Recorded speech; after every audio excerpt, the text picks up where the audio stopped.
Pour que la monnaie locale ait du sens, il faut qu'elle exprime une solution à un besoin. Il y a plein de raisons qui m'ont amené à cette réflexion autour d'une monnaie locale complémentaire en place sur la commune. D'abord, une situation locale, socialement très difficile. Nous nous sommes rendus compte que nous avions des commerces de proximité très particuliers, très boulonnés, qui fermaient, faute finalement peut-être de rayonnement, de connaissance de l'existence du commerce ou de son importance dans notre tissu économique. On a une population avec un pouvoir d'achat bas. C'est une population qui consomme assez peu et qui consomme, quand elle consomme, dans les grands centres commerciaux de périphérie. C'est pas propice à l'épanouissement du commerce local.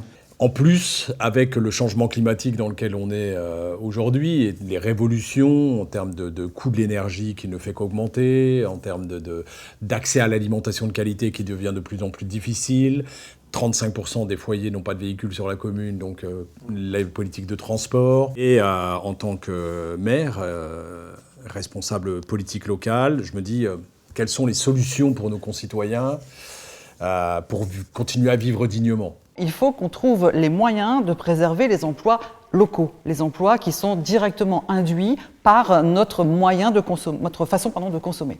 Tout ça fait que je m'interroge beaucoup autour de cette monnaie locale. Nous avons souhaité mettre en place une monnaie locale, d'abord parce qu'il y a des vertus qui sont des vertus pédagogiques, et de faire en sorte que sur un certain nombre de sujets de consommation au quotidien, nous puissions avoir d'autres modes, d'autres instruments d'échange.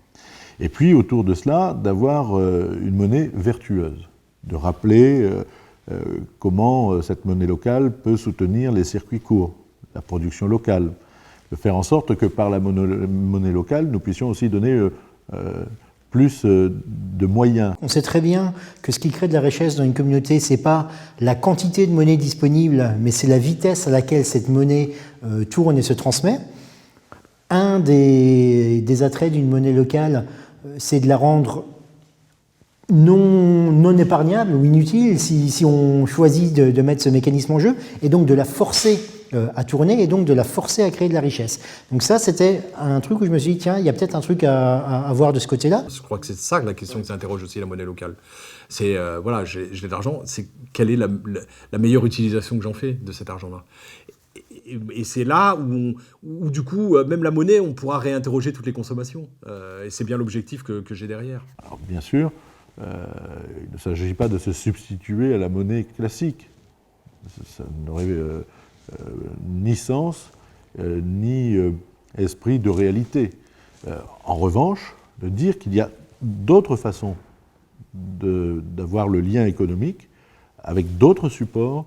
Justement, ça me rappelle un élu, on parlait de la troisième révolution industrielle, donc l'économie circulaire, l'économie de la fonctionnalité, etc.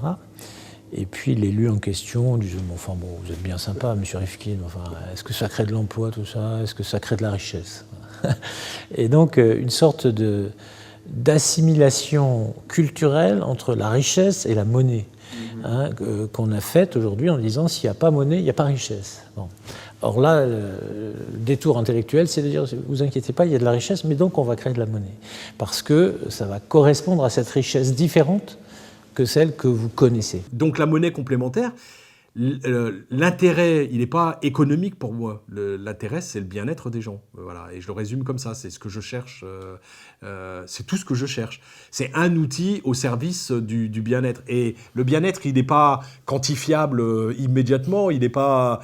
Voilà, il est sur le moyen, sur le long terme, il est sur la génération d'après, il est sur... Parce que c'est une transformation de la société qu'il faut qu'on mette en œuvre. Et elle partira localement avant de s'imposer, je pense. Je crois quand même qu'aujourd'hui, le fait d'être obligé de reconnaître que le modèle de l'ESS est aussi un modèle qui marche, qui produit de la richesse, qui produit de l'emploi, pour employer les mêmes termes, c'est-à-dire de dénombrement en termes d'emploi, fait qu'aujourd'hui, la condescendance qu'il pouvait y avoir il y a quelques années est moins importante, quoi.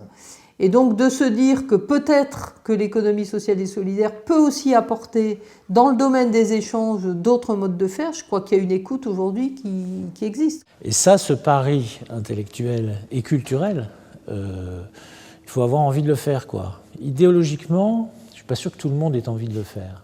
Donc, mais en même temps, il ne faut pas fermer les portes. Je pense qu'il y a des idéologues de droite comme de gauche qui peuvent se dire c'est une bonne idée. Mais il faut faire un pas. Il faut faire un pas contre ces certitudes acquises et contre ces pratiques acquises. Donc, l'élu local peut tout faire. Il a la clause de compétence générale. Il peut tout lancer. Et voilà, mais c'est quand même... nous, on prend la misère en pleine face. C'est nous qui recevons les habitants qui veulent un logement, qui veulent un boulot, qui veulent machin. On peut lancer un tas de choses derrière. Et donc, allons-y, quoi.